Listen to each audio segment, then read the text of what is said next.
Hello guys, my name is Will and welcome to another video. In this one we're gonna have a look at the new heroes on Season 2. I'm now on the test server, so I can access to all the heroes on Season 2.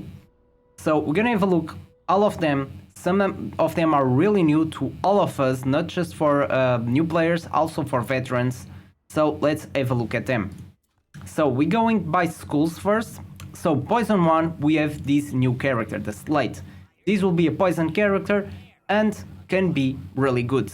I still didn't test any of these heroes, but I will test them of course and bring you some more content. So this one strikes some poison damage and inflicts poison. For every stacks of poison, he is a 1% chance of inflicting one stack of potent medicine.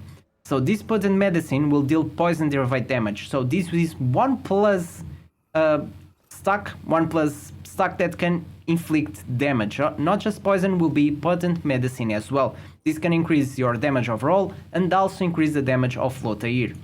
Battle skill attacks 4 times, stacks poison and then potent medicine again.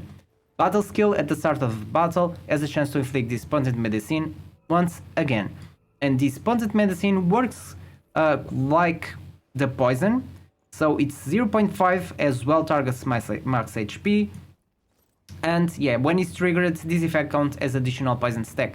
So this means poison stacks have a limit, I think it's 40. So the potent medicine will probably add more stacks to your damage, which can be really good. Next one, we have the summoners. So on summoners, we have Bernard. Bernard. This one will be a summoner character and she will be able to summon this giant bear the design looks amazing. I think the details are huge. Really like this character design. So this one will summon this bear king that will deal damage, necrotic damage, etc. Battle skill summons a temporary bear spirit that will grant natural instincts and deals necrotic damage. So let's see, we can see that the skills, we can see the stats. It just says it deals damage, but there's no amount of damage. So each stack of natural instinct increases the damage dealt by summoned units by 3%, so she can increase the damage from all the summoned units. After granting natural instinct to a summoner school hero or summoned unit, the next application grants 1 additional stack. So this can be really good, but if you are using level 1s, she will kill the bear. So this quite make her useless if you are using level 1s as well, because she will kill the bear, and basically all the skills of this character are targeting another summons. So Bernard will ride the bear king and continually charge the farthest enemy, deals damage, at the end returns to the initial position during charge. Yeah, so basically just for summoners, just for summons. She increases the power of your summons. So this can be good as a second summon team, but if you have level 1s, probably this hero will not be that useful. Next one we have Raleigh. So on Raleigh we have Gladys. So Gladys is a Raleigh character and she looks pretty interesting. I think she will add a lot of damage to Raleigh characters. She grants attack up, deals extra damage.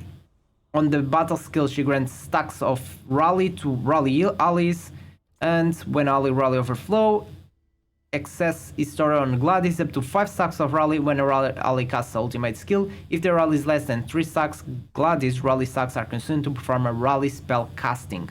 Alright, so this looks very interesting. So she's a support, she's a Raleigh support, and she can be really good. I'm not sure if she will be better than Laurentel, because Laurentel already provides a lot of support. But maybe there's some camps she can fit on and maybe create even better teams than we already have. Then Thunderbolt, they are all new. We have Purconte, Shinacha and Nissa. They all have been reworked. This skill, the Thunderbolt mechanic, was changed as well. So now the lightning chain passing through Thunderbolt does not consume chain and increase damage. So you have this Thunderbolt that will increase damage, and especially Purconte has this passive that can trigger even more damage with this mechanic. I really want to test this hero on Vortex to see how much damage he can do now with this rework. Looks much more interesting and I think it will work really well.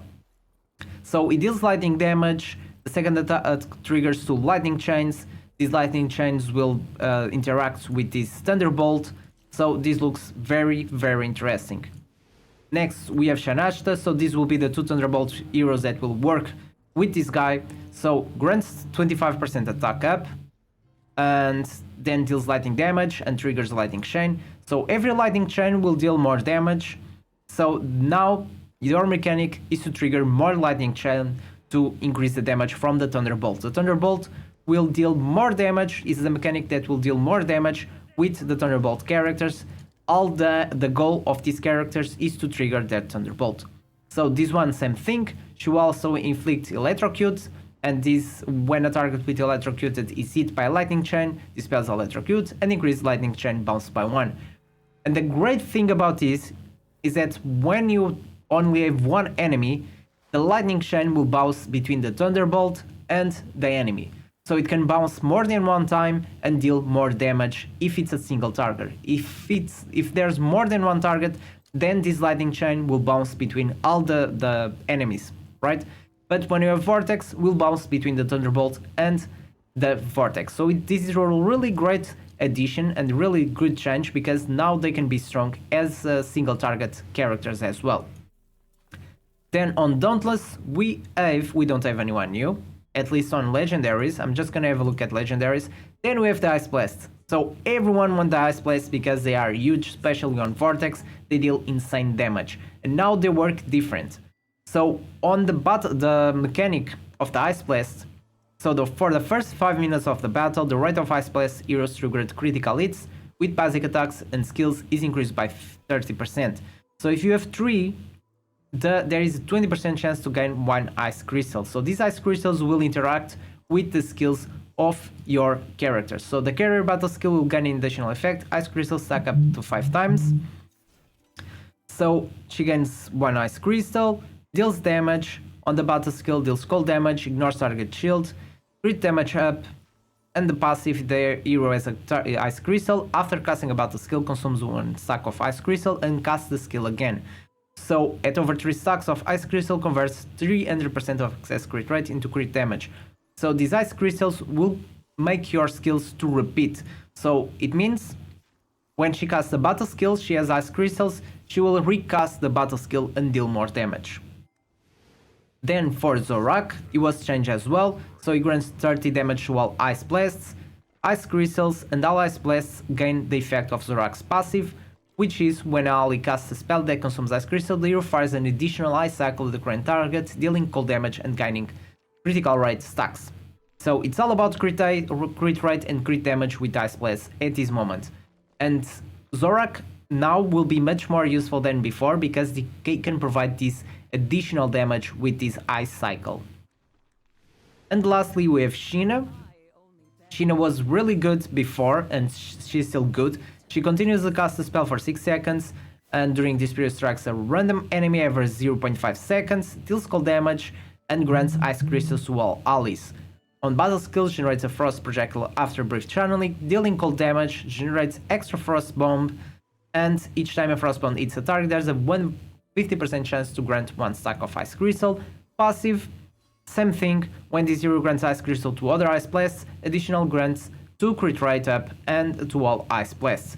So, will be easy to all your Ice Blast characters to have a lot of crit rate, so ideally you want to really focus on your crit damage up and attack percentage. Then Frost characters, we don't have any additions. And then we have Burn, which is a new school as well, School of Damage. So we're gonna start with our explosive, which is a sheet use. So a sheet use deals fire damage to all enemies, and let's just have a look at the burn. So enemies afflicted with burn receive an ignite effect, and can scale to 25% per sec, up to 5 stacks. So the ultimate deals fire damage to all enemies and inflicts 50% ignite. So ignite, when stacked to 100%, converts 1 stack to burn. So basically, you inflict ignite, the ignite will be converted to burn, and the burn will deal damage to the enemy, all enemies around. So this guy marks all enemies with burn, and immediately triggering blast for all of their burn stacks. So this will if you can apply a lot of burning stacks, this guy will just increase the damage from those burning stacks.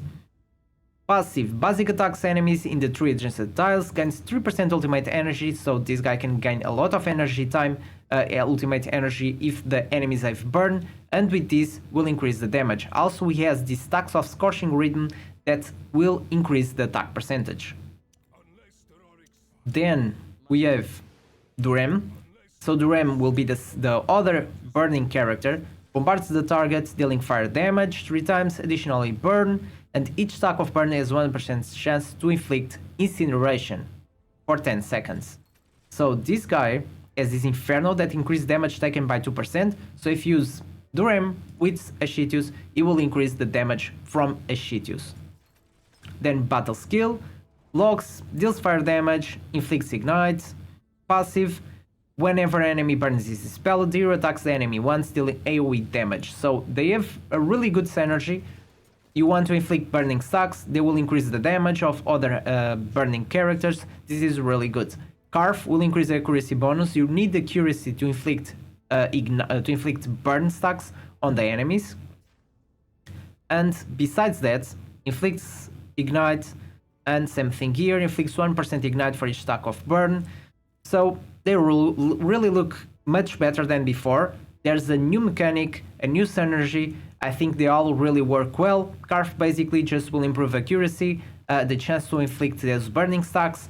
Durem will increase the damage overall of your burning characters, and then Ascitius will make use of all of that burning stacks. Wild, we have the same ones, and then supports we have a few ones. So we have Malak, which is a poison character. Dispels all control from allies, control immunity, attack penalty, battle skill, deals poison damage, and the healing is doubled on this guy. And when inflicted with control or ultimate down, the hero gains healing and ultimate energy. So this guy can be really good for PvP. Then, what we have next?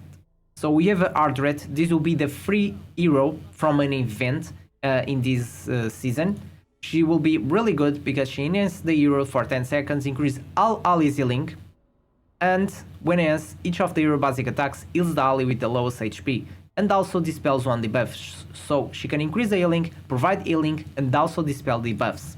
On the battle skill, she will heal the ally to a lowest HP, grants defense up, and when the skill is cast on target below 50% HP, healing is increased by 30%, and reduce the recharge time for the target's next battle skill by 50%. So on the battle skill, she provides healing, defense up, increased healing on low HP, and also recharge the time of the target's battle skill that will increase the damage.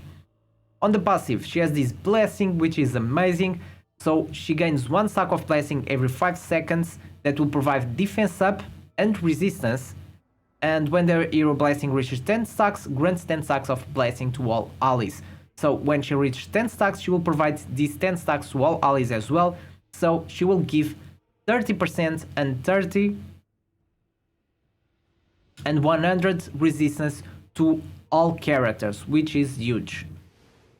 Next, we have Rose. So Rose is a really good one as well. She casts Radiant damage, she's a Radiance character, she inflicts attack penalty and also heals the allies.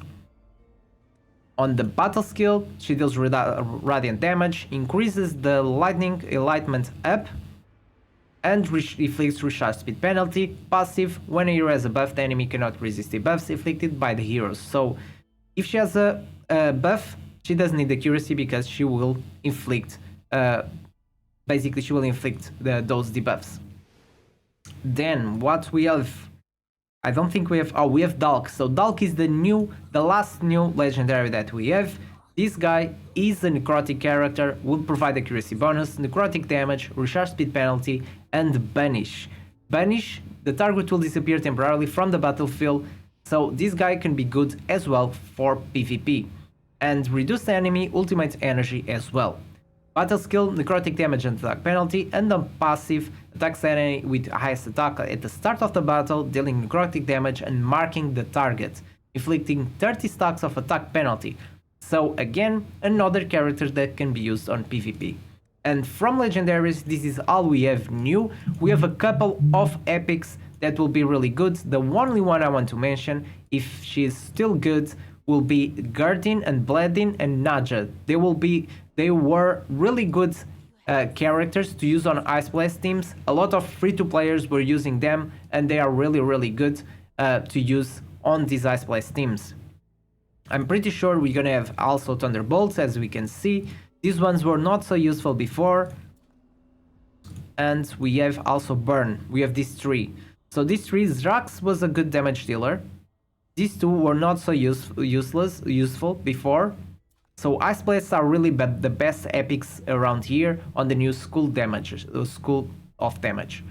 So this is it. This is the new legendaries that we will have. I really want to start testing them and show you guys some results. So stay tuned for more content. Hope you enjoyed this one, and don't forget, leave your like, subscribe, and I see you in the next one.